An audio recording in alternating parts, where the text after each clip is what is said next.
لوگو اللہ کا وعدہ سچا ہے تو تم کو دنیا کی زندگی دھوکے میں نہ ڈال دے، اور نہ بڑا فریبی یعنی شیطان تمہیں اللہ کے نام سے فریب دے۔ شیطان تمہارا دشمن ہے، تم بھی اسے دشمن ہی سمجھو۔ وہ اپنے پیروں کے گروہ کو بلاتا ہے تاکہ وہ دوزخ والوں میں ہو جائیں۔ لوگو اپنے پروردگار سے ڈرو اور اس دن کا خوف کرو کہ نہ تو باپ اپنے بیٹے کے کچھ کام آئے اور نہ بیٹا باپ کے کچھ کام آ سکے۔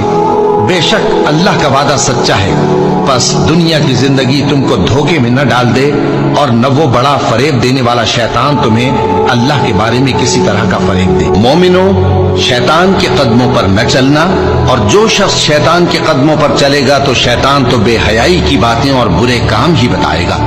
اور اگر تم پر اللہ کا فضل اور اس کی مہربانی نہ ہوتی تو ایک شخص بھی تم میں پاک نہ ہو سکتا، مگر اللہ جس کو چاہتا ہے پاک کر دیتا ہے، اور اللہ سننے والا ہے، جاننے والا ہے۔ اور بعض لوگ ایسے ہیں جو اللہ کی شان میں علم کے بغیر جھگڑتے اور ہر شیطان سرکش کی پیروی کرتے ہیں، جس کے بارے میں لکھ دیا گیا ہے کہ جو اسے دوست رکھے گا تو وہ اس کو گمراہ کر دے گا اور دوزخ کے عذاب کا رستہ دکھائے گا۔ اور فضول خرچی سے مال نہ اڑاؤ کہ فضول خرچی کرنے والے تو شیطان کے بھائی ہیں، اور شیطان اپنے پروردگار کی نعمتوں کا کفران کرنے والا یعنی ناشکرا ہے۔ اور کتاب میں ابراہیم کا ذکر کرو، بے شک وہ نہایت سچے تھے، پیغمبر تھے۔